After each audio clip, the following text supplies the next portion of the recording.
Fala pessoal, Ladobe aqui, Barraco. Hoje a gente vai falar sobre campanhas sandbox. E eu vou dar um exemplo usando as campanhas que a gente está jogando atualmente, porque tá rolando muita coisa bacana lá e eu percebi que a gente tem as campanhas que eu jogo com o grupo dos brasileiros, né? Porque eu tenho um grupo brasileiro e tem um grupo que é um bando de alemão com suíço misturado. E no grupo brasileiro a gente faz stream, né? Que é aqui com vocês. No dos suíços não, que eles não querem. Mas eles não têm nada contra eu contar as histórias. E como eles fazem uma documentação bonitinha, é muito fácil contar e mostrar como uma campanha sandbox, né? O que se chama uma campanha do mundo aberto, pode se desenvolver. Eu pensei, pô, vou fazer isso hoje, vamos lá. Finalmente eu vou fazer esse resumão. Um grande resumo. Então vamos embora. Para mudar aqui, vocês podem ver, tá aqui ó, a caixinha da Forgotten da primeira edição. E o que eu vou entrar agora é no Roll20, porque no Roll20 a gente tem as duas campanhas são roladas lá, mas no caso do grupo da galera europeia, um deles escreve com muito carinho sempre todas as sessões. Então a gente tem bem documentado, com fotinha ainda, assim, de imagens para cada cena que bateu. E eu acho que só de eu contar como é que essas histórias, primeiro que para mim é legal de ter uma documentação, né, de como foi essa campanha. E eu acho que pra galera que tá querendo aprender como é que é jogar uma campanha sandbox, o que significa isso, é legal mostrar quais são as dinâmicas que pode acontecer numa campanha dessa, onde o mestre não vai com uma ideia de cara, de começo, assim, entendeu? Para vocês que pessoal que estiver assistindo, tiver pergunta, escreve aí, bota no chat e a gente responde. E se não tiver pergunta, vamos falando aqui, vou mostrando os episódios que foram com eles, que foi bem legal. Então vamos lá. Vou começar aqui, ó. Vou fazer a mudança. Pois bem, o que vocês estão vendo aí no mapa agora aqui é o mapa de Faerûn, né? O mapa do Forgotten aí, da primeira edição. E esse mapa aqui, vocês podem perceber que do ponto de vista dos jogadores, eles não veem tudo. Esse aqui é o mapa como eu vejo, como mestre. Se eu fizer aqui o zoom, vocês vão perceber que eu botei aqui uma tochinha que ilumina aquilo que eles conseguem ver realmente no mapa, né? E os jogadores são esse dragão aqui, eles são representados por esse dragão. Vão caminhando aí. No Forgotten antigo, cada hexágono desse é uma área gigantesca, então dá para detalhar muito bem detalhado o que a gente fez, né, no outro mapa do jogo, né? Que, por exemplo, eu posso até mostrar aqui. Esse aqui é um exemplo de um mapa de X-Crawl mais puro, né? Bora fazer o zoom aqui, voltar e mostrar ele. Olha aqui, ó. Isso aqui é a região próxima ali que onde eles estão. Eu vou uma coisa de cada vez, e é explorada pelos jogadores. Então, antes da gente ir para essa aqui, vamos falar o contexto da aventura. Pois bem, esse aqui é o mapa da terceira edição do Forgotten. Na verdade, eu quero ir pro da primeira de novo, que é o que tem que é onde eu botei todas as bandeirinhas deles para marcar as coisas e tal. Isso que agora tem que achar aqui. Espera um momentozinho. Me perdi. É muito mapa. Aqui. Tá legal. Vamos lá. Pois bem, para o pessoal que curte os Reinos Esquecidos, eles vão saber claramente que lugar é esse aqui na hora, né? Isso aqui é o reino de Shadowdale e dos Dalelands, né? As terras dos Dales, que dá para traduzir assim, seria como se fosse falar das terras dos vales, porque Dale é como se fosse vale, né? Em alemão bate até mais, que Dale, Tal quer dizer vale, né? Então vamos lá. E aí quando eu faço aqui o zoomzão, a gente vê a clássica Shadowdale, a vilinha do Forgotten, né, original. A vilinha onde começou todas as aventuras do Forgotten, e as campanhas eram justamente do pessoal explorando as florestas de Cormantor, que foram abandonadas pelos elfos, para explorar as ruínas de Mithranor, que ficam aqui, ó. Pois bem, e como vocês podem ver, tem um pontinho aqui, ó, que esse pontinho, ele foi adicionado aqui, ele é do Roll20. Esse pontinho representa o nascimento da nossa história, porque uma história de Hexcrawl, uma história aberta assim, uma coisa interessante... Deixa eu botar aqui pra eu poder ver o chat melhor aqui, né? Se a galera escrever alguma coisa aí. Vamos lá. Pois bem. Uma campanha de X-Crawl, o interessante dela é que você não sabe como é que vai continuar como mestre. Você começa realmente só sabendo que eu vou ter um mapa, eu vou ter a região. Agora, o que os jogadores vão querer fazer? O que vai chamar a atenção deles? Quais elementos que eu vou colocar que eles vão achar realmente... Hey, eu quero aprender mais sobre isso. Tudo isso a gente não sabe até o jogador tá lá jogando mesmo. Então, no caso aqui, quando eu comecei em Shadow Dale, já vou mostrar até o resumo das sessões aqui, na sessão número 1. O jogador já até achou aqui, né? O Alex procurou uma contando de como é que é a vila. Ele achou uma imagem da vila, essa aqui é a vila de Shadow Dale. O pessoal conhece, tem a torre do... A torre do Almista não tá nessa imagem aí, pra ser sincero. Aquela torre que vocês estão vendo ali é torta, é a chamada Torre Torta, que foi uma torre construída pelos elfos da escuridão, no Dark Elves, quando eles estavam ainda protegendo a região. Quando a região pertenceu a eles durante um período de transição aí, de poder. E essas transições de poder ocorrem o tempo inteiro nos Dalelands. E isso era um tema que eu coloquei muito rápido já. Já na primeira sessão eu comentei, essa aqui é uma vila pequena, vocês começam o jogo vindo dessa região, cada jogador veio de um dos Dales ou de próximo. Então eles sabiam que isso aqui é uma pequena fazendinha conhecida por ter um novo aposentado, um aposentado muito famoso, que é o Elminster. Pois bem. E aí... Aqui eles foram descobrindo quais eram os elementos que tinham próximos ao local. Então um dos elementos que eu coloquei foi justamente tem o tal do Elminster que está aí na região, tem esse feiticeiro poderosíssimo. Vocês podem passar para conversar com o Lorde local, mas no momento não tem Lorde nenhum, porque eu peguei justamente o período logo antes do Dostlewood virar realmente o Lorde lá. Então esse é um dos elementos também que deixou novo. E eu comentei, nessa vilinha eu comentei das histórias dos elfos que abandonaram, de que tinha todos esses tesouros em Mithranor, de que tinha cidades como, por exemplo, o castelo de Zentil, né? Onde tem um bando de gente fazendo experimento com magias. E uma das coisas muito legais é que eu peguei as partes que a primeira edição tem como se fosse assim um apanhado de rumores que acontece de mês em mês. Então eu pensei, vou usar esses rumores aí pra, né, salpicar a história. E aí os jogadores ouviram falar sobre tudo isso e eles podiam decidir o que eles iam fazer. Eles que me falassem. Eu até botei ali um Elminster disfarçado ali, porque o Elminster gosta muito de se disfarçar de diferentes figuras. Isso é parte da história dele. Tudo quanto é novel os romances e ter livros do Forgotten Realms mostram isso, que ele aparece às vezes como outro personagem, disfarçado, polimorfo. E eu já coloquei de cara que eles nem perceberam, até porque esses jogadores não têm muita essa ligação, eles não têm muito essa carga de conhecer bem conhecido Forgotten Realms, os Reinos Esquecidos. Isso é muito bom pro mestre, é como se eu estivesse mestrando. Não, mestrar pra gente que não conhece nada disso, então pra eles tudo é novo. E pra mim foi muito fera contar pra eles como é que funcionam os deuses aqui, porque os deuses nos Reinos Esquecidos, eles não funcionam que nem, por exemplo, no Planescape ou no Greyhawk, né? Que é aquela tradição de que os deuses querem ter mais seguidores para eles terem mais poderes.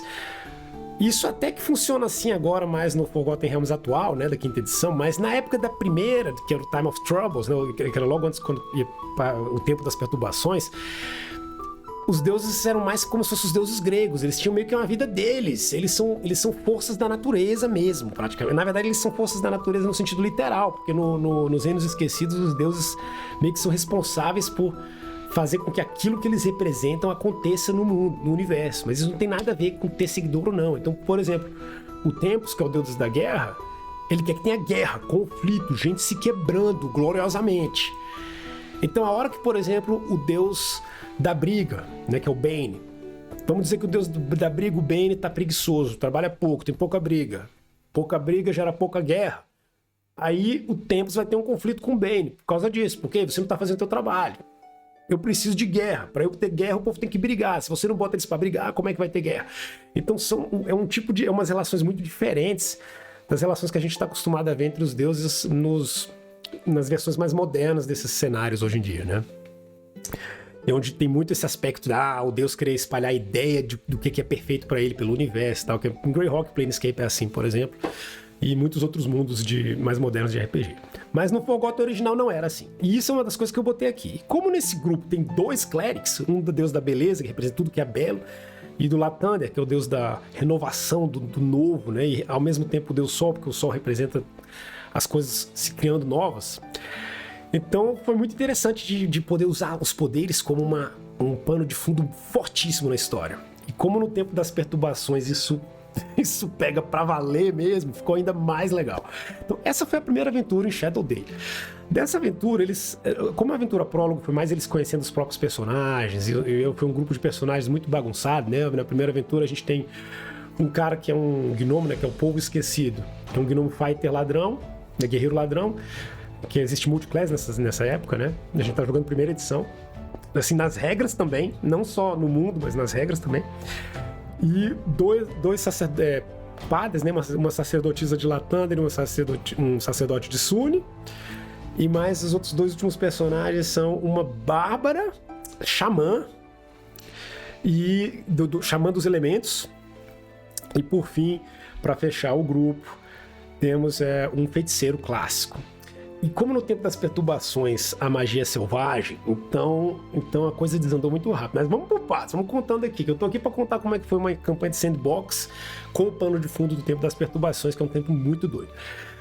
Então nessa primeira aventura eles meio que só se conheceram, a gente foi sentindo qual era dos personagens, ninguém sabia realmente o que mobilizava cada um dos seus personagens, né? Pro pessoal que é sacerdote é um pouco mais fácil, porque você segue aquilo que o seu poder representa. O cara que era sacerdote da beleza, ele não fez isso à toa, né? Os personagens, na hora de jogarem os dados, ele rolou... Na época da primeira edição existe o atributo beleza puro, não carisma em termos de simpatia, mas sim beleza mesmo. Tem extra, além do carisma, tem esse 7º atributo. E ele rolou altíssimo, ele rolou, se eu não me engano, 17 no 3 de 6. Então foi maravilhoso. Pra vocês sentirem, naquela época da primeira edição, quem tinha uma beleza alta demais gerava um efeito de charm person, né, de encantar outras pessoas automático. Tinha uma chance de alguém... Na época, né, era bem tradicional o negócio do sexo oposto, hoje em dia eu já modernizei, né? Qualquer criatura que seria sexualmente atraída por você, rola essa chance. Rola a chance de ela automaticamente ficar meio abobada, é a palavra errada, mas fica meio fascinado por você, sabe? Aquela pessoa que... Aquele amigo teu que tá vendo aquela mina gatíssima, né? Aquela tua coleguinha que tá vendo o cara que ela tá afim e haja meio bobona. Esse efeito rola no jogo mecanicamente. No caso dele é 15% de uma pessoa cair nessa história. E aí foi muito engraçado essas cenas, porque a própria mina que joga de Bárbara Xamã, né? Ela falou, peraí, a minha personagem é meio bobona e eu gostei desse cara, eu vou fazer o cheque. E na verdade não vou fazer cheque nenhum, não. Eu tô totalmente abobada por ele. E vai ser um tema no jogo, massa. Então a gente já foi colocando essas histórias. Isso é uma coisa que pode rolar em campanhas normais, mas nas campanhas de sandbox, que é o tema de hoje, isso é importantíssimo, porque, veja bem, nas campanhas de sandbox, o que move o jogo é praticamente só os jogadores. O mestre tá lá só para dar suporte. Você, em geral, não tem uma história por trás. Você não quer ter, porque você quer deixar essa liberdade rolar. E nesse sentido, se você começa a se meter o bedelho demais ali, você tá limitando o jogador, não pode. Então, vou botar até a câmera grande que eu vou falar mais um pouco aqui. Então é isso aí. Quando rolou esse esquema de fazer desse jeito, eu já fui percebendo o que é que eu já tento tirar, né, nas conversas com os NPCs que eu boto no jogo, entre os próprios jogadores. O que é que fascina esses jogadores? O que é que eles estão a fim de descobrir? E o cara que jogava de ladrão, né, ou de gnomo, ele rapidamente mostrou que o personagem dele vai ser bem aquele que quer dinheiro, quer glória, mas que é um bonachão, que ele não vai ficar com esse dinheiro pra ele vai gastar por aí, fazer gente feliz e tal, vai ser um cara bacana. E esse foi um elemento interessante, porque botou o elemento de uma ganância positiva que vai levar para um jogo legal. E isso foi rapidinho pego pelos jogadores, porque na sessão seguinte, que eu já vou botar aqui o desenhozinho dela... Deixa eu ver se no chat tem alguma pergunta. Não, pergunta nenhuma. Na sessão seguinte, eles estavam na cidade, mas eles começaram a conhecer o pessoal, começaram a querer visitar o Elminster. E descobriram que é dificílimo. Uma das coisas mais divertidas num jogo de Forgotten Realms é você botar os personagens para tentar visitar o Elminster. Que a torre dele é feita para ter cheia de armadilha e ilusão e tudo que é coisa, porque ele é um velho aposentado que não quer ver ninguém mais. Ele se cansou, chega de ser herói do universo. Eu quero ficar aqui quieto. Então, se você pega esse tema e exagera, fica muito legal. Eu fiz exageradão mesmo. Tanto que eles não conseguiram falar com ele, eles acabaram tendo que voltar. Mas conheceram o Liel, que é o cara que é o escriba dele, né? Como se fosse assim É como se fosse a portaria ali do Elminster. E eles simpatizaram muito com o Liel com eles também. que deu uma missão pra eles assim engraçada, que eu me baseei nela numa das lendas dos vários livros que existem no Forgotten Realms. Então uma coisa que o mestre pode fazer que vale a pena quando você faz um sandbox é você se preparar bem no sentido de você conhecer o que é que vai ter na região para você usar. Uma coisa que a primeira edição tem que é bem legal, posso até mostrar aqui, pera aí, deixa eu pegar ela aqui, é que no Forgotten da primeira edição, o livro do mestre, ele tava aqui, ó, nem precisava ter tirado aqui de trás. Vou botar ele de volta. No Forgotten da primeira edição, no livro do mestre aqui, tem uma pancada de livros que seriam os tomos dos Reinos Esquecidos, que são tomos sobre justamente tudo que aconteceu no passado distante, porque o tema central dos Reinos Esquecidos são não só que os próprios Reinos Esquecidos foram esquecidos por nós, terráqueos aqui da Terra Real, como nos Reinos Esquecidos, os outros reinos antigos, Netheril, não sei o que ele falou, também foram esquecidos. Então tem muita essa coisa de resgatar o passado. E aí uma das paradas bem legais lá é um livro que é uma pintura, e nessa pintura tem um dragão, tipo um dragão, e quando ele some da pintura é bem filme de horror, é porque ele tá no mundo, e ele é uma criatura poderosíssima, é muito forte, é muito, muito forte, é um monstro que ele, em termos de poder, para um grupo que só fosse guerreiro, ele é muito forte, mas não é assim impossível. Agora ele é 100% anti-magia mesmo, magia não afeta ele. E isso, imagina, para um mago como é o Mister, é o bem dele, né? E aí na história eu botei que ele tinha essa pintura e que o dragão fugiu. Ele tava pequeno, bebendo na hora que o desenho estava feito, mas ele fugiu. E aí os jogadores foram atrás do dragão fujão e tiveram que descobrir onde ele se escondeu em Shadowdale, descobriu que ele estava numa fazendinha, e aí, deixa eu ver aqui se já foi na segunda sessão que rolou isso. Não foi. Aí nessa segunda sessão eles conseguiram isso e ganharam o bom apreço do Lieu. E já ficaram, beleza, a gente tem um aliado aqui agora. A terceira sessão, vou mostrar ela aqui agora, vocês podem ver que o desenho dela é uma caravana. Deixa eu fechar as outras aqui. Eu comecei essa sessão aqui fazendo um que se chama uma apresentação de um dos elementos maravilhosos de Forgotten, que são os grandes reinos distantes. O Forgotten Realms, os Reinos Esquecidos, eles funcionam assim, pra galera que não conhece, né? Deixa eu botar até o mapa grande aqui pra mostrar. Rapidinho. Nos Reinos Esquecidos, olha aí. Galera que conhece o mapa dos Reinos Esquecidos, esse aqui é o mapa da terceira edição e da quinta. Ele, na verdade, é só que se chama Costa Selvagem, que é esse pedaço aqui. Mas os Reinos Esquecidos são muito maiores. E pro sul e pro sudeste, tem o que seriam os três grandes impérios, que são enormes, que é Kalin-Shan, e Mulhand. E é muito interessante você adicionar esses componentes para o pessoal perceber que, caramba, apesar de que a gente tá aqui, os capialzão, né, os caipeiros ali do vale, do Dalelands, lá longe tem regiões fascinantes para a gente conhecer. E uma delas que é interessante é porque os comerciantes de viajam por todos os reinos. Eles são realmente assim, você pega aquela vibe árabe com eles e bota eles para viajar por aí. E foi o que eu fiz. Botei no jogo de que eles tinham uma caravana de chegando na cidade. E uma coisa que aconteceu interessante foi que o jogador, para você ver como esse negócio dos interesses dos jogadores, né? O jogador que jogava de ladrão, quando eles conseguiram falhar com o Lieu e entraram só na primeira, num pequeno pedaço ali num estúdio próximo ao lar do Elminster, ele descobriu uma faquinha valiosa, assim, antiga, e ele roubou a faca. Ele passou no pickpockets, pegou a faca e levou. E esse cara de reconheceu na hora que essa faca era raríssima e pagou uma grana boa pra ele. Na primeira edição, grana, XP igual grana. Então,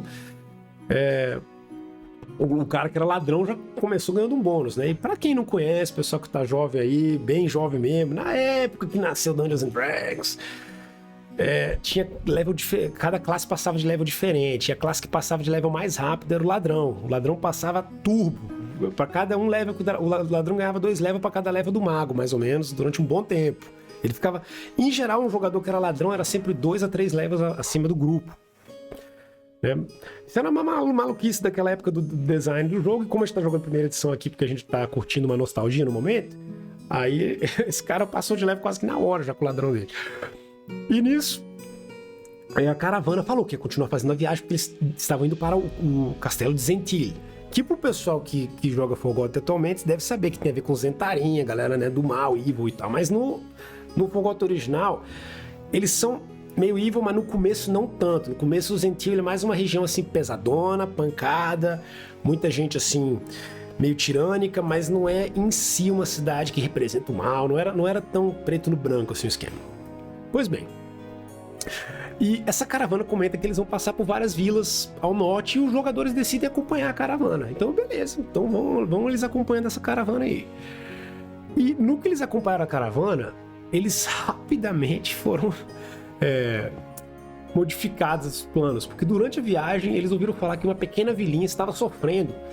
Não, eles ouviram falar sobre um corajoso Ranger que decidiu ir para as bordas do que foi o antigo reino de Mithranor. E aí bora mostrar aqui para vocês. Deixa eu mostrar aqui, ó, no mapa, não, tem que ser o mapa dos jogadores, calma aí. Deixa eu pegar aqui. E se a música acabar, já bota de novo. Tá legal. Pois bem, olha aqui. Aqui, esse aqui é o mapa dos jogadores, né? E aqui é Shadow Day. Lembrando que essa região é enorme, tá? Existe um mapa da segunda edição, da primeira edição, dessa mesma região, só que mais detalhado. Cadê ele? Deixa eu pegar. Eu até devia ter colocado ele aí, mas eu não quis para poder não dar muita bandeira para os jogadores do que tá em tudo de região para eles explorarem. Olha aqui. Pronto, achei. Pois bem, deixa eu mudar aqui a visão. E aí, esse aqui é o mapa detalhado dessa área. E nesse mapa, a gente está vendo aqui Cormyr, só que agora eu vou botar a região que eles estão, né? Cormyr era que eles estão agora. Na época, eles estavam aqui na região de Shadow Day e foram parar nessa pequena... Olha que mapão bonitão, galera. Olha que mapa, coisa mais linda esse mapa. Pois bem, pior que eu tô vendo que não faz nem muita diferença o mapa, por isso que eu provavelmente não mudei, porque exatamente esse pedaço que eles estão é meio normalzão. Pois bem, nesse lugar que eles estavam, ele fica próximo de uma... você pode botar o que você quiser no mapa, porque ele é considerado uma escala muito grande. Como é medieval, você pode assumir que tem vilinhas ali, com um bando de fazenda, e no máximo, nem hotel tem, assim, inn, né? Não tem nem taverna, não tem nada, em tudo quanto é lugar. Então, eu falei pra eles, vocês ouviram falar que um Ranger corajoso decidiu ir pra borda aqui, onde a floresta profunda começa, e fundar um povoado. Levar uns corajosos consigo pra morar lá, né? E aí o pessoal empolgou, os jogadores empolgaram. Pô, que bacana, um cara corajoso vai pro meio das... E nisso eles ouviram falar também que no caminho pra lá tem uma vila, que eles podem fazer uma pausa lá antes, eles estavam já cansados, e o grupo meio que eles gostaram muito dos comerciantes de mas eles não queriam viajar até o Keep de Zentil tão rápido. Então eles falaram, não, bora pegar pro lado. De novo, essa é a vantagem de mestrar uma campanha de sandbox. Eu, como mestre, a única coisa que eu tinha que saber eram as regiões que eu preparei pra mim, na minha cabeça, quando eu fui preparar o jogo. Eu pensei, pô, vai ter Shadow Day, eu vou botar uma vila aqui no norte vai Daggerfall. Se eles forem pra lá, eu vejo o que acontece. Zentil Keep sempre rola bagunça. E eu sei, pelas histórias do livro de Forgotten Realms da primeira edição, eu sei que nesse período tem um cara loucão juntando um bando de exércitos pra quebrar todo mundo nessas regiões aqui do norte. Então isso é uma coisa que eu botei ali contando o tempo inteiro. Tá rolando um quebra-pau lá no norte. O pessoal já ouviu falar até que teve uma manifestação do deus da guerra, o Tempus, baixando lá, entendeu? Peladão, né? Que o Tempus usa só uma armadura por cima e de resto ele não tá com mais nada. Então, viram ele lá cavalgando nos dois cavalos em cima, um pé no outro. E todo mundo ouvindo aquilo, eles, caraca, que loucura, velho, vamos lá, bora lá. Não, mas é pancada demais, a gente ainda é level 1, melhor não. Então, olha que interessante. Os próprios jogadores já, eles, por um lado eles se limitam, mas por outro é bacana pra mim também de saber que, ei, eu posso botar qualquer nível de perigo. Eu boto os perigos ali e eles têm que sentir também. Cara, isso aí é muita farinha pro nosso caminhão, entendeu? Não sei. No caso, eles se empolgaram com a vilinha ali, precisando de corajosos forasteiros que quisessem explorar as bordas de Mithranor. Então os jogadores decidiram ir pra vilinha. E quando eles chegaram lá, isso terminou a sessão 3. Aí começou a sessão 4.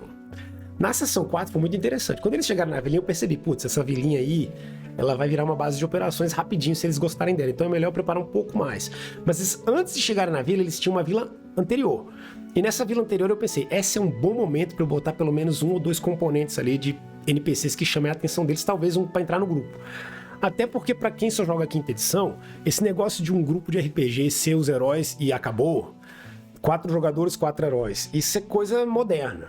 Porque na época que o Dungeons & Dragons nasceu, um grupo de heróis era quase um mini exército. Porque cada jogador, e o carisma era que limitava isso, tinha o direito a levar um bando de que a gente chama de red shirt, né? Os camisa vermelha ali do Star Trek que morre rápido. Você pagava uma grana e contratava uma galera e tu tinha 3, 4 caras lá com lancinha, um cara carregando tua tocha, saco, porque vocês eram uma companhia de mercenário indo pilhar, entendeu? E nessa campanha aqui também tá assim, os jogadores já empolgaram, já começaram a ver quem dava pra contratar da vilinha que tivesse corajoso ali, caçador, essas coisas, descobriram que tinha um alquimista. E eles descobriram também que a coisa não tava tão legal. Por quê? Porque o cara da vilinha tava em necessidade. Umas aranhas gigantes se posicionaram exatamente na única trilha que levava até a vila de uma maneira mais ou menos segura e fecharam a porra da trilha. E com isso agora o pessoal não podia mais ir lá, entendeu? O pessoal da vila tava com medo. E os jogadores ficaram, nossa, isso aí é aranha gigante. Aranha gigante na primeira edição é punk. E eles eram level 1 ainda. Detalhe, né? Essa é a 4ª sessão, eles eram level 1, porque isso é a primeira edição. Não tem dessa de ganhar leve a cada jogo, não. E os jogadores estavam de boa com isso, a gente quer jogar a primeira edição. Então, começou aquela ação, lá foi a gente. E agora, o que a gente faz? Como é que a gente vai resolver isso? E eu adoro isso nas edições antigas, especialmente no X-Crawl. Criatividade é muito necessário, porque não adianta só ver poder, lista de poder do personagem. Tu tem que realmente simplesmente pensar o que dá pra fazer. Eles começaram a pensar, bora botar uma carruagem em chamas, jogar lá no meio ali dessa pedaço dessas teias, dessas aranhas, vai pegar fogo em tudo, que seja, a floresta se recupera depois. Aí o pessoal que é sacerdote ficou com medo, não, porque aí o Sylvanas vai ficar indignado com a gente, que é o deus das explorações das florestas, a gente pode se ferrar depois. E pro pessoal que tá chegando só agora e perdeu o começo da minha live hoje, os deuses nos Reinos Esquecidos não são nem chamados de deuses, eles são os poderes, e eles funcionam mais que nem os deuses gregos, sabe? Eles têm meio que uma vida própria e se preocupam em fazer com que aquilo que eles são responsáveis por no universo aconteça. Eles não estão nem aí se eles têm seguidor, não. Ajuda, mas pra eles estão fazendo a onda deles. Esse negócio de querer ter seguidor, poder, só vem depois do Time of Trouble, isso aí mudou, essa coisa modernosa. Continuando. E detalhe, relembrando que pra galera que tá assistindo, tiver pergunta aí, que isso é curiosidade, escreve no chat aí que eu falo, não tem problema não. Vamos lá. Continuando a história, estamos na sessão 4 agora. E aí esse grupo aí, os jogadores, decidiram que não, bora tentar explorar essa floresta aí. Descobriram se tinha algum caçador que conhecesse a região tão bem, a ponto de eles poderem dar uma volta, porque eles ouviram falar que a outra vila devia talvez estar passando até fome, porque o pessoal estava sem muitos mantimentos, a floresta é muito perigosa, tinha gente que chegou com criança lá, família nova. E o grupo, a maioria dos personagens é good, né, bonzinho, ficaram preocupados, decidiram ir ajudar. Então eles compraram um bando de comida, ou recolheram do pessoal da vila que tivesse de acordo, fizeram um grupo de corajosos que foram pra floresta dar uma volta pelas aranhas para tentar encontrar com o tal do Ranger, na esperança de que eles, junto com o Ranger e a galera dele, conseguissem vencer as aranhas, juntos. Então foi bem interessante. Para o pessoal que joga desde a 3ª edição para frente, da 3ª edição em diante, os RPGs começaram com essa onda de equilíbrio, né? De que o jogador encontra aquele desafio que é baseado no seu level e tal. E os mestres preparam os desafios baseados nisso. Isso gera o quê? Isso gera essa tendência dos jogadores a nunca quererem fugir de nada. Porque eles sempre sabem que, na verdade, se tá lá é porque a gente pode enfrentar. Claro que tem mestre que não vai seguir isso. Mas é o que os livros aconselham. E tem vantagens e desvantagens. Não tô dizendo que é errado jogar. Cada um joga do jeito que se diverte. Mas o que eu quero dizer é que esse jeito de jogar não era assim, esperado desse jeito antigamente. E essa campanha que a gente tá fazendo, como ela é baseada na primeira edição, ela também não é assim. Então os jogadores sabiam, a gente contra essas aranhas gigantes vai tomar couro. A gente vai ter que tentar resolver isso de outra maneira. Então eles decidiram salvar o povo pelo menos da fome. Então eles deram a volta ali pela floresta. Rolou uns encontros com os ursos, eles se escondendo, e a menina que é xamã Bárbara chamou um elemental ali pra conversar com as fadas locais pra ver se as fadas não ajudavam, né? É muito legal nessas horas você saber bem essas coisas de contos medievais, sabe? De como é que, porque no medievo as florestas eram um lugar escuro, esquecido. pessoal tinha medo, não vai lá, as fadas, quem confia em fada, entendeu? Então, nessa hora, a xamã representa isso, ela é a Bárbara, ela é de um povo que tem um contato muito mais forte com essa natureza primitiva, então eles não têm tanto medo assim. E aí ela ajudou isso, porque ela fez com que as fadas às vezes ajudassem eles, ela deu comida para as fadas ali, as fadas conseguiram livrar eles dos ursos. E nisso eles encontraram 2 caçadores corajosos da vilinha, que estavam tentando arranjar comida, nem que fosse um pouco, pro pessoal da vila, né, na esperança de segurar as pontas até alguém vencer as aranhas. E para mostrar como o mundo é um mundo vivo. No jogo, os jogadores sabiam que o pessoal da vilinha, da outra vila, tinham mandado já uns mensageiros para Daggerfall, que é uma cidade grande, pedindo soldado lá para matar essas aranhas, mas até os soldados chegarem ia passar vários dias, então eles decidiram, não, vamos lá, a gente mesmo. Os jogadores deram azar num random encounter, né, eu joguei a chance de estar uma das aranhas perambulando, patrulhando a parte próxima à vilinha, e rolou um combate lá, foi terrível, mas eles estavam com muita gente agora, eles tinham todo o grupo deles e mais os 2 ajudantes, felizmente conseguiram vencer as aranhas.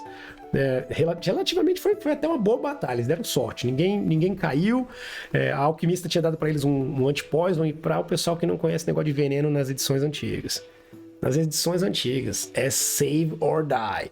Você passa no save, se não passou, morreu, entendeu? Não tem dessa não.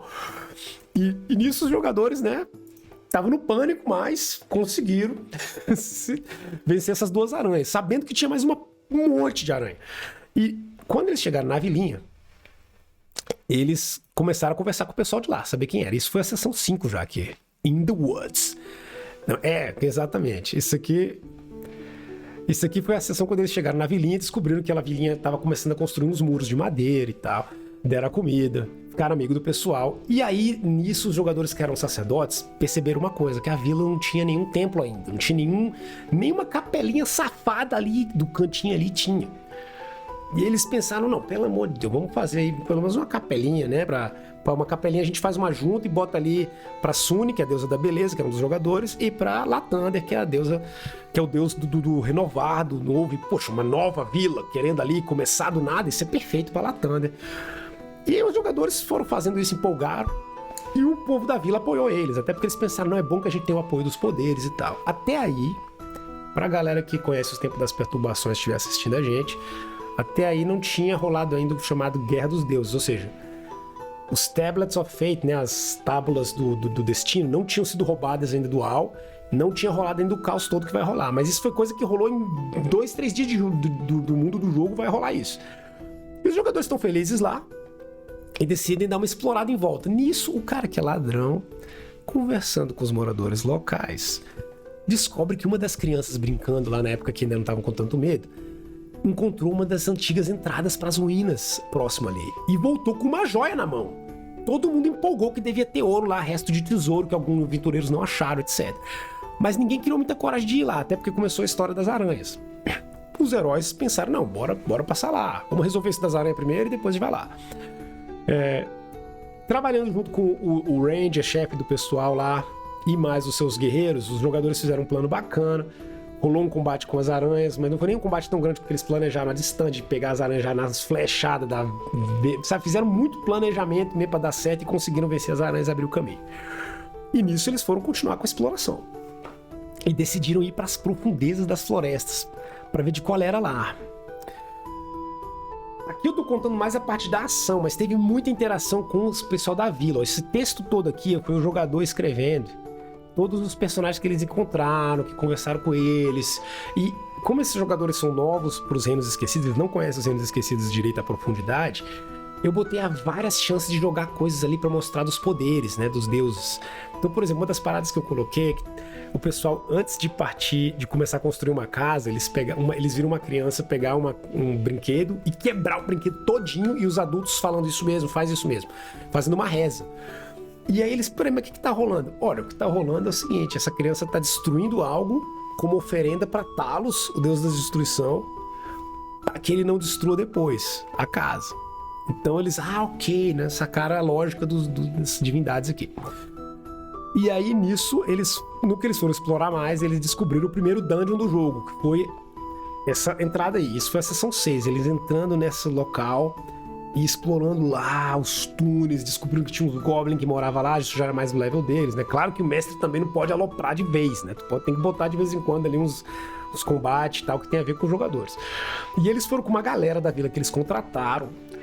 Foi uma exploração muito louca. Eu usei um dos mapas do Storm King's Thunder, né? A aventura da quinta edição, como o mapa das cavernas. Botei altas charadas lá, criei toda uma ecologia ali que, se eles quiserem, continuam explorando. Se não tiverem afim, deixa pra lá.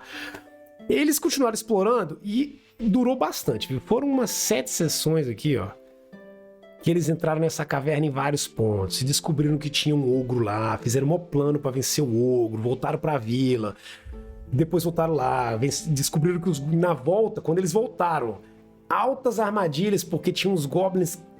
Eles venceram quase todos os goblins, mas não todos. E os poucos que ficaram, fizeram umas armadilhas para proteger a entrada da caverna, já esperando que esses aventureiros voltassem. Isso é o tipo de coisa que o mestre bom de RPG, ou que tenta ser um bom mestre, vai pensar. O dungeon é um lugar vivo. Ele rola também, os monstros reagem ao que os jogadores fazem. Não é Diablo, que tu vai lá, vence os bichos, sai, dorme, volta, tá vazio o dungeon. Não. Entendeu? Então, nesse sentido, é bom que você crie um plano. Se você pega uma das aventuras mais maravilhosas que tem de Dungeons and Dragons, que é o Village Hamlet, você vai ver que tem lá bem claro dizendo, se os jogadores tiverem detonado o Dungeon Level 1 todo, a cada 1 de 4 dias vai chegar mais monstro lá, a não ser que eles tenham vencido até os líderes. Aí esses caras não têm contato com fora e não vem mais ninguém. Mas sabe, tem vários desses elementos. Então eu botei isso aqui nessa exploração também. No que eles exploraram aqui, estavam explorando as cavernas, descobriram eu deixei vários pontos em aberto. Eu botei uma porta gigantesca de ferro que não tinha como abrir.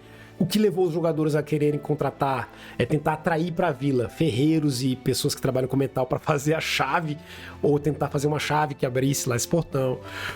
Então os jogadores subitamente eles se empolgaram completamente, como vocês podem ver, com essa ideia de construir uma vilinha, sacou? Ei, essa vila é show, bora botar a vila pra crescer, bora fazer isso aqui virar nossa vila. Então eles começaram a investir na vilinha, que a gente pode transformar essa caverna inteira num bunker pra proteger a vila. Se vier aí algum ataque de fora, todo mundo foge pra caverna, a gente se esconde lá, o que é bem também medieval esse esquema. E nisso os jogadores também foram, quando eles meio que venceram o Dungeon Level 1 ali, da caverna, e meio que tinham uma noção dos perigos que ainda estavam em aberto ou charadas, eles decidiram explorar um pouco mais a região em volta. E foi nisso que eu vou até botar aqui o mapa do Dungeon Crawl, de novo. E aí nisso eles foram explorar os outros hexágonos aqui, das regiões que eles começaram. Aqui, ó. Essa aqui é a vilinha deles. Aqui é onde estavam as aranhas. E aqui é a vilinha da alquimista e do pessoal que eles pegaram primeiro para chegar até aqui. Esse aqui é o Dungeon Level 1 que eles acharam. E quando eles continuaram explorando pela região do vale aqui, eles viram a lenda de um xamã louco que se perdeu nessa floresta, que mora lá no norte. E lá foram eles procurar o tal do xamã, que era esse acampamento dele aqui. Nisso, no caminho, eu rolei uns Random Encounter e saiu um bando de morto-vivos, um bando de ghouls. E aí eu pensei pra mim mesmo, cara, que legal, um bando de ghouls combina, porque durante o tempo das perturbações, o deus da morte é um tema central, ele e o deus do assassinato. Então eu vou botar aqui um avatar dele e vai baixar é aqui, porque os deuses baixam na Terra, eles são expulsos das dimensões do céu, né? Eles são expulsos pro planeta Terra. E para os deuses isso é um desastre completo, porque no tempo das perturbações, os deuses eles não sabem nem como é que é sentir um cheiro, você tá entendendo? A ideia é de que eles não têm o menor contato mais com uma forma física.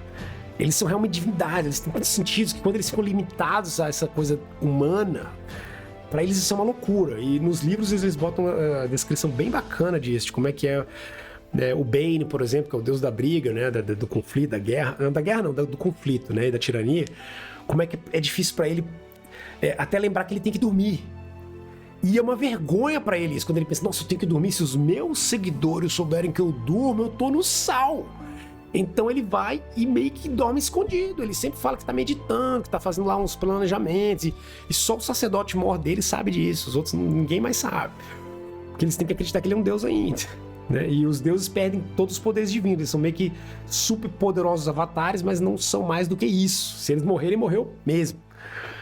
O que é terrível, porque durante o tempo das perturbações, quando um deus morre, ele é como se fosse uma bomba nuclear tática. Na hora que ele morre, toda essa energia mística vai. Destrói tudo. Isso é um tema também desse período. Mas aqui eu botei então um avatar para baixar aqui e botei uma manifestação que seria como se fosse o espírito da divindade, né, do poder. Uma manifestação do Malar, que é o deus da bestialidade, para baixar na região aqui também. Então foram 2 elementos perigosos para os jogadores. E nisso os jogadores começaram a planejar, né? Eles conseguiram se livrar, eles no começo ficaram com medo dos zumbis e acabaram voltando. E eles se perderam também, porque isso aqui é o fera do X-Crawl, né? No X-Crawl o jogador não tem trilha, então eles vão indo de hexágono para hexágono e pode ser que se perca. E aí para no outro hexágono que não quer parar e até descobrir que tá no errado, né? E o mestre mostrar que não, você não estava aqui, você não está aqui, na verdade você está aqui. What? É complicado. Então, essa exploração durou mais ou menos 3 sessões, onde eles foram para várias florestas, descobriram um templo um templo antigo que eles não sabem se era de Mithranor ou não, mas que os Gauls estavam usando para fazer algum ritual.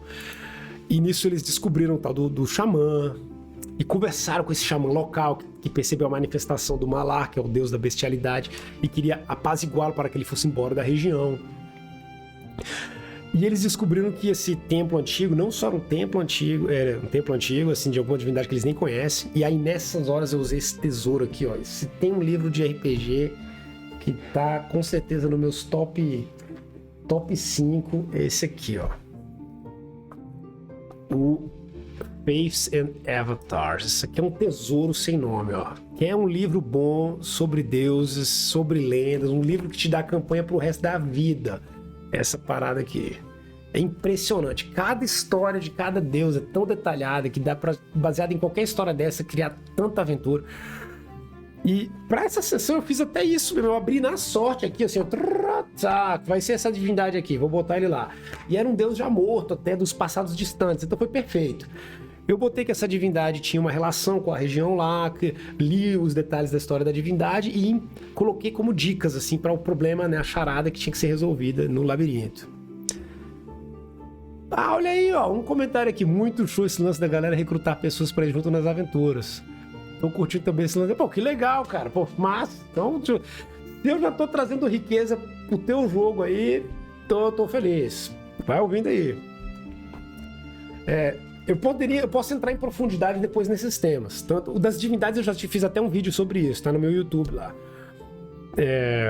Mas a parte dos henchmen que se fala em inglês, né? Tem o henchmen e tem o hireling, tinha tipo uma diferença dos dois.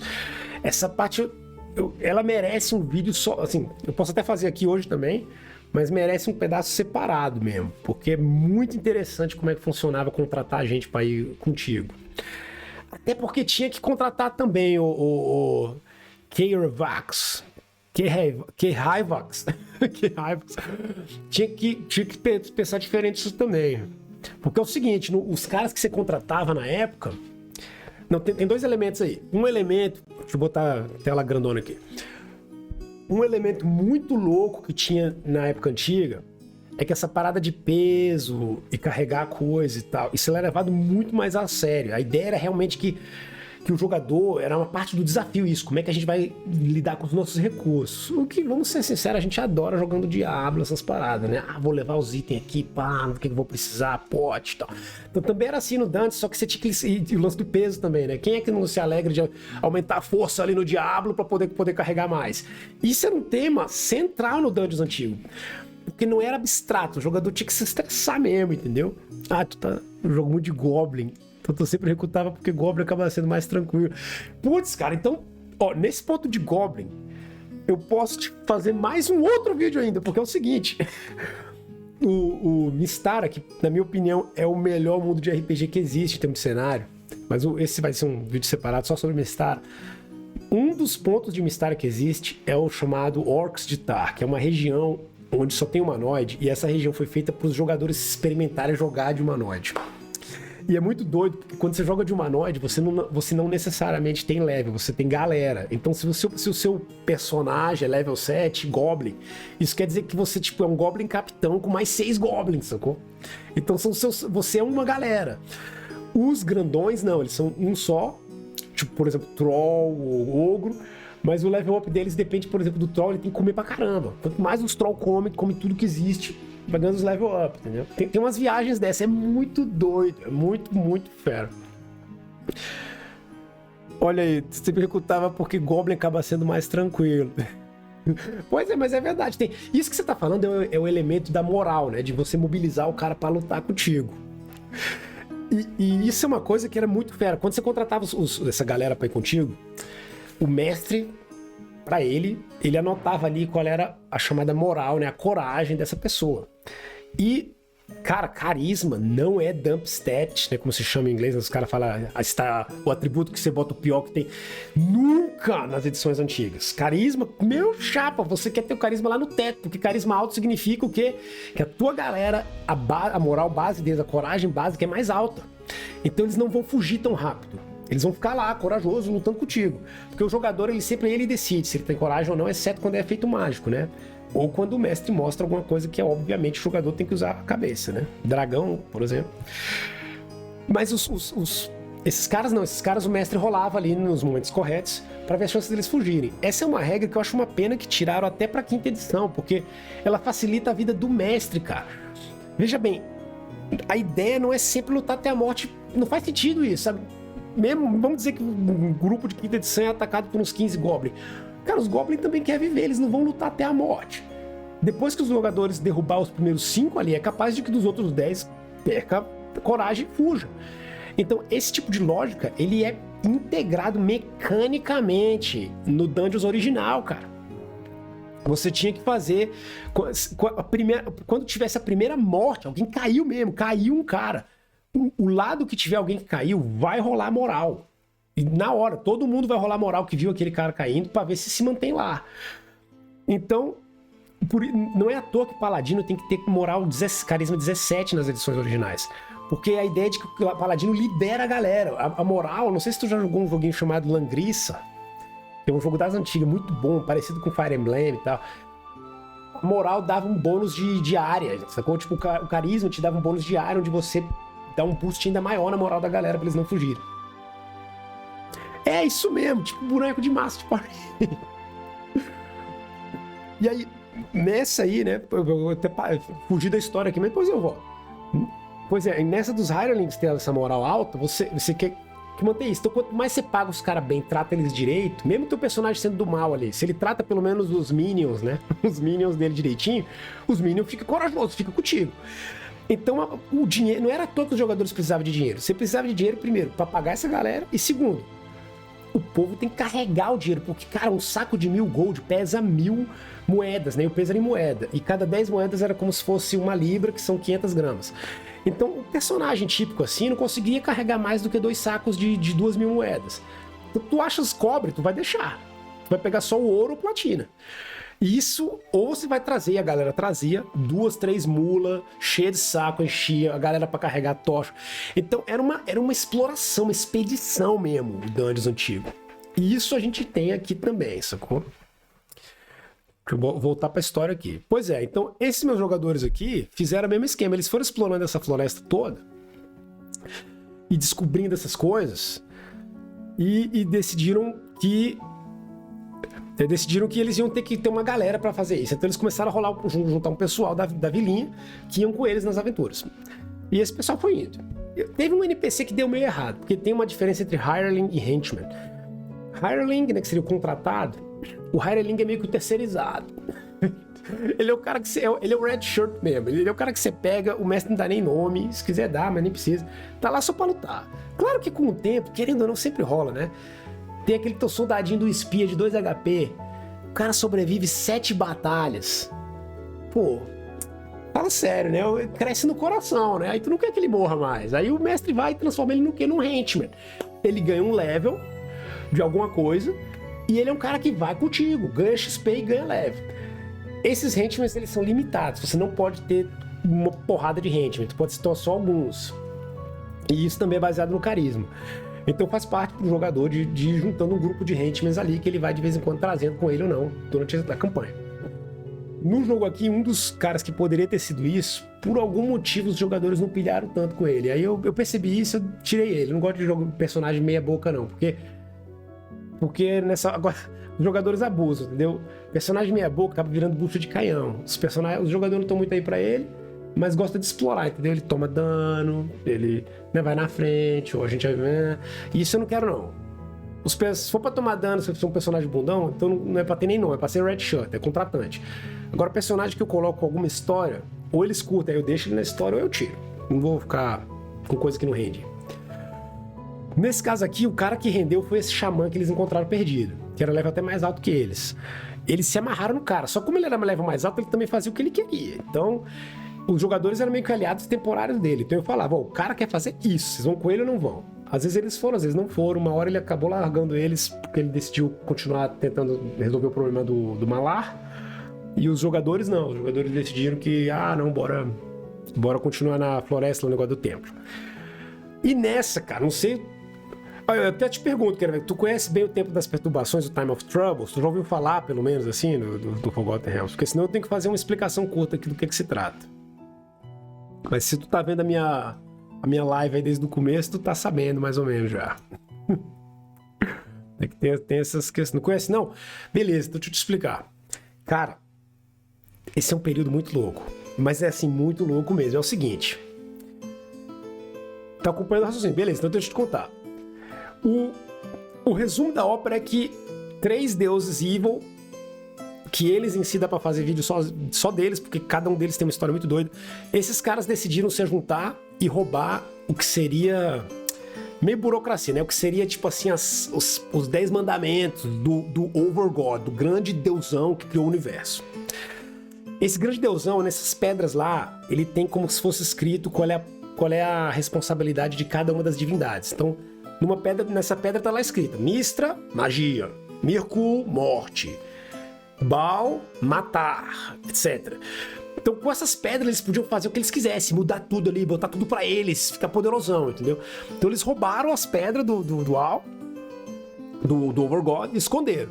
Só que, claro, como o grande deus é um deus onipotente, né, o deus absoluto, é fera que a gente descobre que ele não é tão onipotente assim, que tem tipo um deus acima dele ainda. Isso é um tema que em Mystara é muito fera. No Forgotten, se você mistura a mitologia de Mystara com a de Forgotten, fica muito legal. De qualquer forma, o Overgod fica indignado, né? Como se fosse os Zeus. Fica tipo, meu irmão, o que é isso? Roubaram aqui? Não, vocês deuses não fizeram o que vocês tinham que fazer, vocês ficam me sacaneando, achando que eu não tô percebendo. Não, eu criei essas pedras pra ver justamente se algum de vocês ia ter essa tentação. É um esquema meio maçã de Adão e Eva aí. E aí nisso, cara, ele expulsa todos os deuses pra terra, como eu comentei. E os deuses começam a se pegar, se quebrar, e a humanidade começa a perceber, assim, a humanidade, né? Todas as raças, humanos, elfo, né? Eles começam a perceber que, caraca, nossas divindades são tudo louco, eles não estão nem aí pra gente. Os deuses semi-humanos, eles são um pouco mais preocupados com as criações deles, mas os humanos é louquíssimo. E aí a galera fica desesperada, entendeu? E quando os deuses combatem, como eu já falei, se um morre, é uma bomba nuclear numa área grande, então começa a destruir um bando de coisa. E tem mais, onde um deus morre, a magia fica louca. Por quê? Porque, como eu falei, nos reinos esquecidos, cada deus é responsável por uma coisa. E a Mistra, ela é responsável pelo que eles chamam das grande rede. E essa grande rede é porque a magia nos reinos esquecidos, ela é como se fosse assim a energia fundamental que criou o universo inteiro. E a Mistra, nesse sentido, é praticamente a deusa mais poderosa de todos, porque ela teve a responsabilidade de criar, de fazer com que a magia esteja coordenadinha ali, funcionando. Tanto que ela é lawful neutro, né? Seria a ordem absoluta. Mas a Mistra, ela é obrigada, pelo equilíbrio do universo, a deixar a magia fluir através dos deuses e dos deuses para os seguidores deles. E isso é muito doido, porque funciona como se fosse uma bateria, ou seja, ela dá a magia para esse deus, o deus tá com a magia lá, ele vai gastando com os seguidores dele, né, para fazer o portfólio dele e fazer o que tem que fazer. Então o deus da destruição bota a galera para destruir, o deus do sol bota a galera para rezar, para pedir pro sol vir, etc, né, vai fazendo essas coisas. E tanto que um dos temas muito legais no Forgotten Realms é quando a deusa da magia fica brava com o deus da morte e tira a magia dele. Aí eles estão numa outra dimensão e ela fala pra ele, você quer voltar lá pro teu castelo? Vai a pé. Tu não tem mais magia nem pra dar um teleporte. Eu vou deixar você dar magia pros seus seguidores, porque isso faz parte da responsabilidade tua. Mas por um tempo tu não vai ter magia não. E os outros deuses, você não pode fazer isso, o Overgod vai ficar revoltado. E ela, eu não tô nem aí, esse filho da mãe tá rindo de mim. Vai ficar sem magia, vai, anda a pé aí, quero ver. É muito engraçado. Aí o deus da destruição vai lá pro deus da morte e fala, cara, te dou uma carona. E leva ele pro plano dele, muito louco. Mas isso tudo que eu tô te contando rola isso é um pouquinho depois do tempo das perturbações. Antes disso tá rolando essa zona toda aí. E nisso, esses tablets estão no mundo, entendeu? Eles foram, os caras, os outros 3 deusesões esconderam eles no mundo. O problema é que na hora que falta ele falar que vai levar ela no fim. Pois é, ele quer levar ela pro saco mesmo.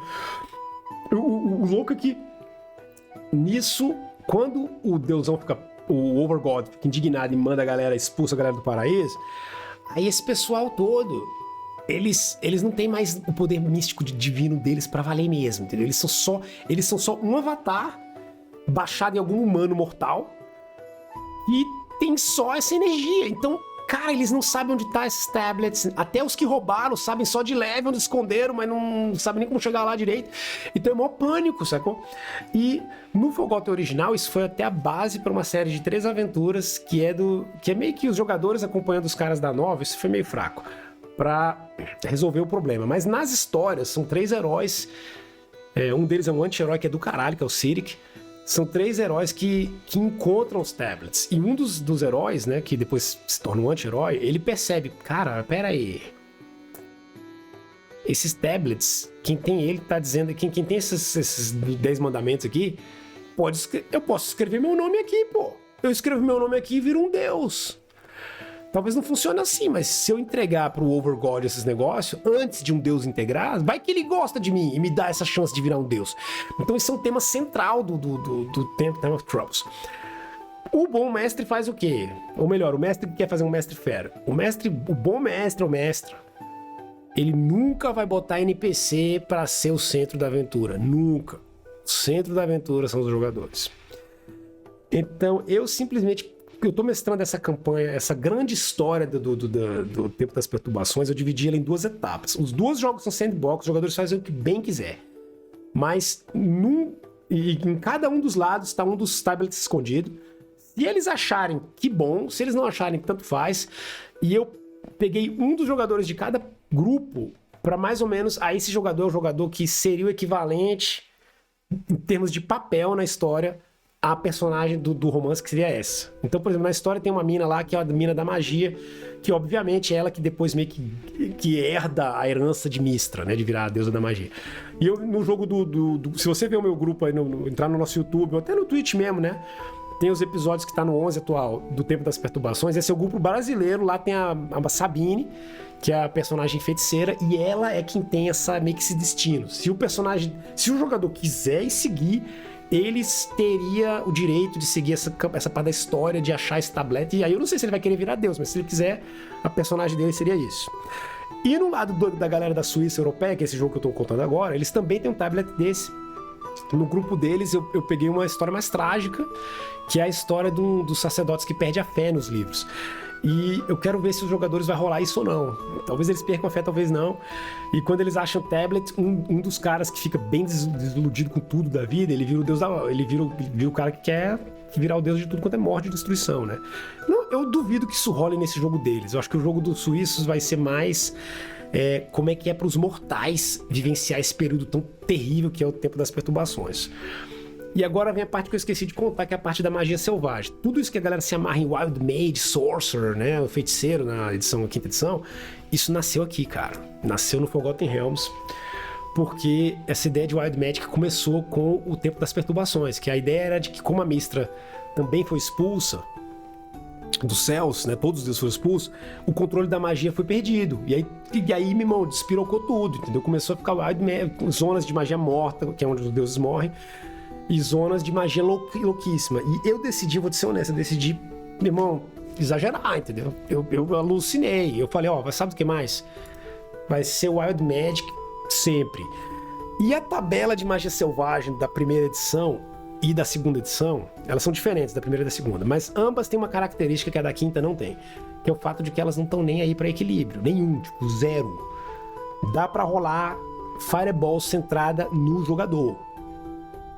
O cara tentou usar uma Magic Missile. Se você se você ver a sessão chamada Cutucando Gigantes, que foi o episódio 10, se eu não me engano, lá pela metade do episódio, os jogadores estão... Eu devia ter clipado isso.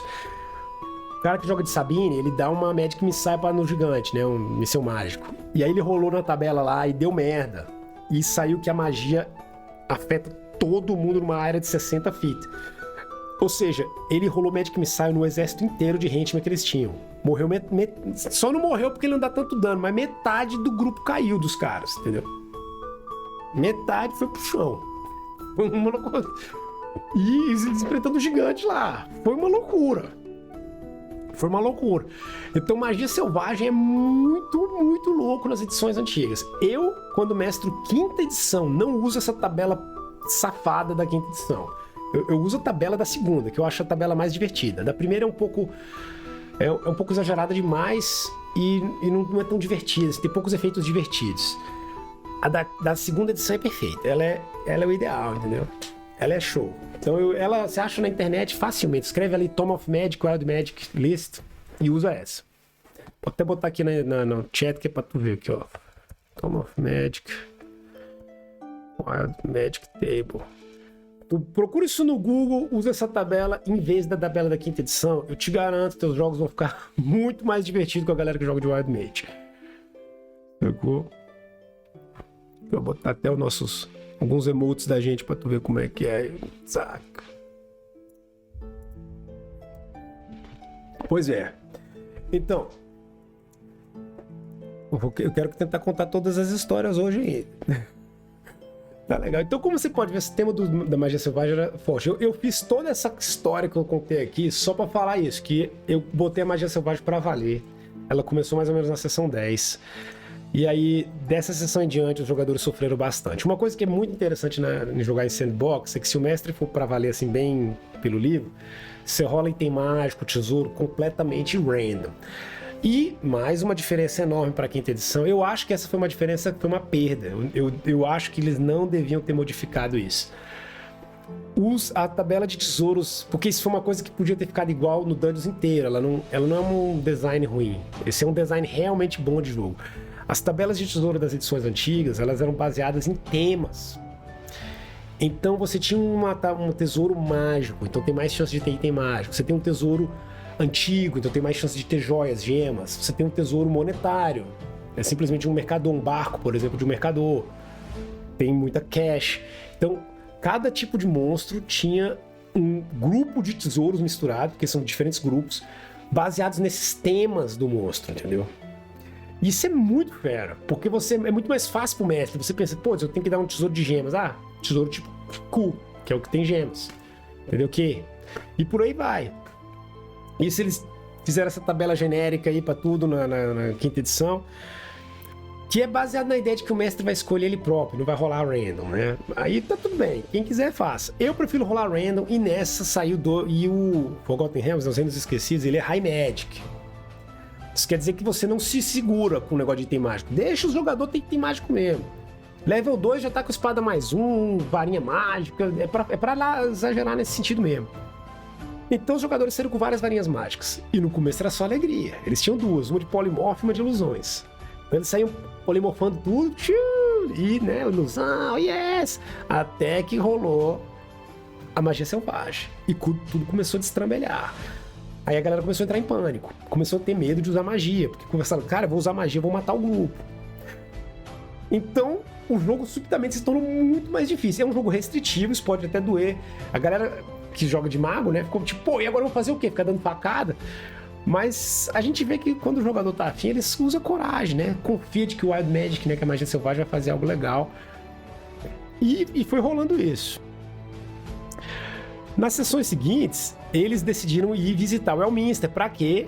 Pra justamente perguntar, escuta, a magia tá louca, o senhor é um feiticeiro poderoso, ajuda a gente aí, dá uma dica aí, o que tá rolando? Eles começaram a pesquisar.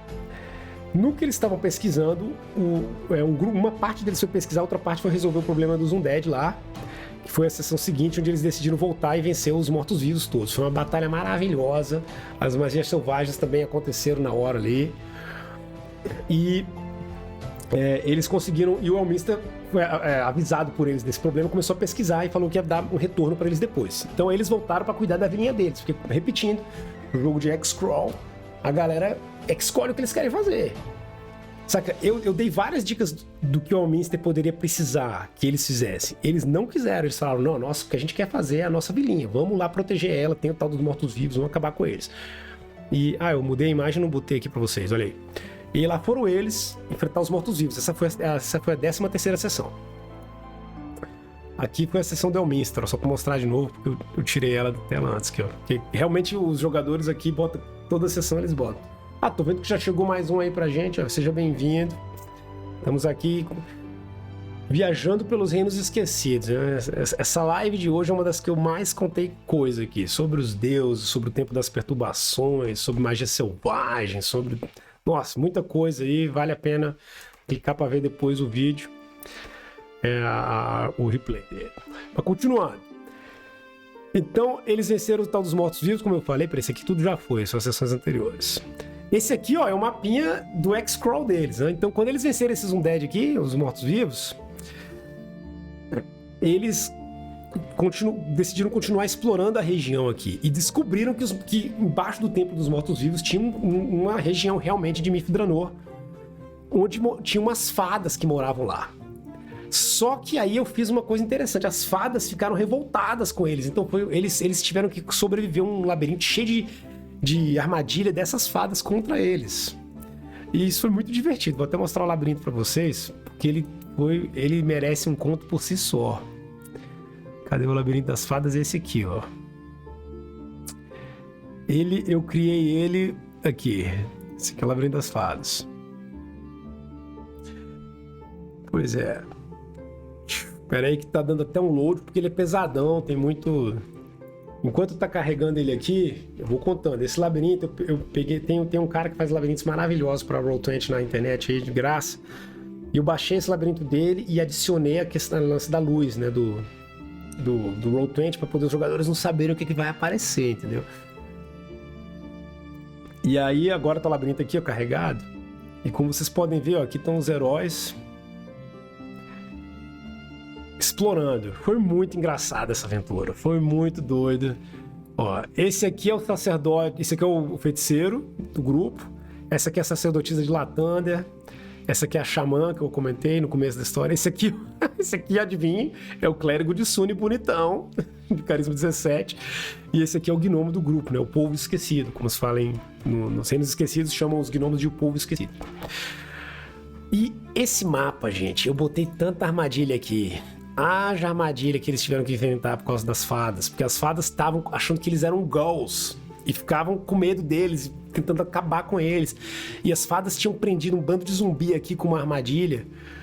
E aí os jogadores foram para essa armadilha, tentaram dar magia de Wild Magic, de magia selvagem. Foi um desastre, foi muito bom. Foi uma aventura assim maravilhosa. Essa aventura eu infelizmente não tenho ela gravada. Vamos voltar lá pro mapinha. Cadê? Depois que eles conseguiram convencer as fadas de que eles eram de boa, eu dei uma dica pra eles de quem passou por lá antes, que avisou as fadas dos perigos, que foi um dos arpistas, né, que é aquela sociedade secreta dos reinos esquecidos. Se tu não sabe o que são os arpistas em detalhe, escreve aí no chat que eu explico. Deixa eu voltar pro mapa lá, que é X-Crawl. Beleza. Repetindo que nessa, os deuses já começaram a baixar no mundo, que é o tempo das perturbações. Então, no que os deuses baixaram no mundo, o deus da morte estava aqui e foi embora. Eles sabem que eles chegaram a ver o avatar dele indo embora da cidade, da região, mas eles não ficaram meio com garantia, entendeu? Cara, que se foi o deus da morte mesmo ou não, ou foi o deus do matar. Ficaram com medo, mas ele vazou. E os jogadores agora, com essa vitória... Aqui eles até escreveram, ó, descrição de Baal, porque eles encontraram com as fadas na sessão 15 e as fadas avisaram, né? A magia tá enlouquecendo, os deuses irritaram o grande deus, etc. E eles não entenderam, os jogadores ficaram, cara, que viagem que essas fadas estão falando, elas são loucas. Mas bora falar isso pro Elminster, vai que ele nos dá uma dica. E aí nisso eles decidiram voltar pro Elminster, que foi a grande viagem de volta pra lá. O problema é que aí a coisa pegou. Por quê? Porque na volta Na volta eu contei que, se você tá vendo a minha live desde o começo, tu sabe que eu contei que tava tendo uma batalha, tava tendo isso aqui, né? Eu falei que no começo da história, eu coloquei aqui nessa região do norte um guerreiro grande que estava tentando dominar os Dale Lands todos, Antikeep, etc. Continuando a história, esse cara, tropas dele saíram atacando por tudo quanto é lugar em volta. E nisso os jogadores entraram em pânico, entendeu? Pensa, caraca, meu irmão, e agora? Esse cara vai atacar a nossa vila, o que a gente faz? E eles ouviram falar que esse cara tava chegando em Shadowdale também, e que ia quebrar tudo lá. E os jogadores decidiram, não, a gente vai proteger Shadowdale, eles são nossos amigos. E aí rolou uma batalha enorme em Shadowdale, que foi maravilhosa. Vou mostrar o desenho aqui. Esse aqui é o desenho da batalha por Shadowdale, onde os jogadores tiveram a sorte de que a magia selvagem nessa hora ajudou eles. Eles conseguiram... Um deles deu uma magia selvagem lá que era pra... Ela ajudou e atrapalhou, mas ela ajudou mais do que atrapalhou. Eles tiveram um grande combate protegendo uma palizada. Esse jogo a gente jogou ao vivo. Eu botei um mapa assim grandão, com altas miniaturas, foi muito doido. E eles conseguiram proteger Shadowdale. Nesse grupo aqui, pra vocês terem uma noção, eles agora chegaram no level 4 nessa sessão. E aí, depois de proteger Shadowdale, eles falaram, não, essa parada da magia, isso não dá, isso é um perigo pra nossa vila. A gente tem que pelo menos descobrir do que se trata isso. E o Alminster falou, isso aí tá vindo lá do sul. Eu tô sentindo que as tramas da magia estão mais embaralhadas lá no sul. Não sei porquê. Se vocês quiserem lá investigar. E os jogadores, vamos lá. E nisso eles começaram a grande viagem pro sul. Passaram por uma região com umas lhamas lá. Eu nem tinha visto essa imagem ainda.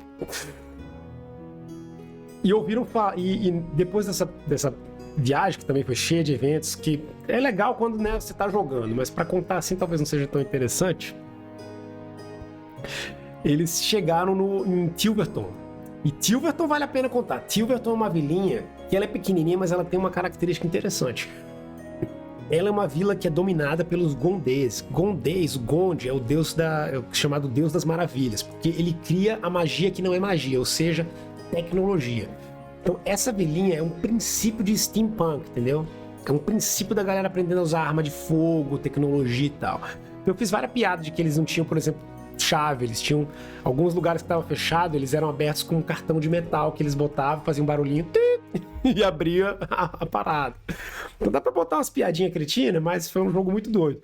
Só que a galera de Tilverton, sabendo que a magia tá enlouquecendo e gente morrendo e tal, decidiram fechar a cidadezinha deles, a vilinha deles, para outros tipos de mago, cleric. Ficaram meio que xenofóbicos aí. Os jogadores não tiveram medo, eles falaram, meu irmão, não estamos nem aí, a gente vai lá, vamos ver do que se trata, tentar conversar com esse pessoal. E nessa eles descobriram uma outra coisa, que não foram só eles que descobriram, eu também descobri, porque como eu falei pra vocês, eu sigo a parte do tempo que acontece nos Forgotten Realms. Na primeira edição do Forgotten, eles descrevem certinho, cada mês, quais são os grandes eventos da região. E um dos eventos que rolou em Tilverton é que as forças de Cormyr, né, do rei de Suzail, decidiram dominar lá. Eles foram lá ver, não, vocês não estão conseguindo se proteger, a gente protege vocês agora são parte da gente. E o pessoal de Tilverton meio que aceitou isso. Então foi uma situação interessante, porque os jogadores chegaram com medo dos Tilvertonianos tratar eles mal, mas eles tinham a proteção da patrulha de Cormyr, que falou, não, esse agora é de Cormyr, se vocês estão vindo de bem, vocês podem vir. E eles tinham uma carta de um soldado de Cormyr, então foi melhor pra eles, porque alguns cormirianos participaram da batalha em Shadowdale, gostaram deles e falaram, não, vocês são aliados, vocês vão viajar pro Cormyr, essa carta aqui da direita vocês viajarem em paz lá. E isso é importante nessa região aqui medieval. Gente andando com arma pra lá e pra cá, sem ter um papel selado oficial, isso não dá certo não. E aí no caso aí os jogadores tinham e podiam. Então nisso, lá em Tilverton eles descobriram que tinha algum monstro matando a galera na cidade, entendeu? E eles, como é que a gente vai fazer pra deter esse monstro? Isso é pra o pessoal aí que estiver me vendo, que já mestrou Forgotten faz mais de 30 anos, que é o meu caso, eles vão lembrar que isso é um pedaço de uma aventura antiguíssima de Forgotten, onde rola que Tilverton tem um monstro. Mas o monstro você pode meio que criar qual você quiser. Aí eu criei que era um Jackalware, que é o que aparece num dos novos. E foi muito doido. Entendeu? Eles enfrentaram lá o Jackalware e tal, e No começo eles tiveram que entrar no Underdark, que são os túneis por baixo de Tivos que eles tentaram transformar numa canalização. E isso virou meio que a sessão seguinte, né? Que foi a sessão deles entrando na canalização lá para enfrentar o monstro e junto com as forças de Comer. E isso me leva à aventura de hoje. Foi a sessão que eu joguei agora há pouco antes de fazer essa live, que foi eles enfrentando o monstrão aí, na escuridão, nos túneizinhos estreitos, quase sem chance de encontrar com nada. E na sessão de hoje eles conseguiram, graças a um dos jogadores ter uma arma mágica, eles conseguiram vencer esse caboclo. E no que eles venceram esse monstro aí, eles conseguiram fazer a grande viagem deles para a região do sul, para descobrir por que a magia tá louca. E é aqui que eu vou encerrar meu stream de hoje, porque quando eles chegaram lá, eles viram o que seria eles ouviram falar de que uma deusa baixou na região e que está na cidade, e que ela exige até cash para verem ela, que é a deusa da sorte, Taimora. E nessa eu comecei a contar para os jogadores todas as lendas envolvendo Taimora, Lathander, por que existe Taimora. E no que eu fui contando essas lendas, eles perceberam que o Lathander, que eu achava que era o deus sol, bondoso, que ele tem um lado sombrio também. E isso agora é o grande mistério para os jogadores, que daqui a várias sessões, no caso deles, porque eu não faço stream desse grupo em particular, eu vou fazer o stream aqui contando o resumão e aproveitando para contar mais, né, de Forgotten Realms, os Reinos Esquecidos e Dungeons & Dragons antigo pra galera que curte aí. Então eu espero que tenha sido um bom stream pra vocês. Pra mim foi muito fera fazer esse vídeo. Depois eu vou cortar ele aí, os pedaços aí. E a gente se vê no próximo stream. E eu olhando pra cá, sendo que era pra estar olhando pra lá. Mas agora eu olho pra cá pra dar tchau pro stream. Então pra quem ficou com a gente aí, valeu. E não esquece que tem no YouTube. Encontra esses vídeos tudo aí depois. Ou aqui no Twitch. É isso aí. Um abração.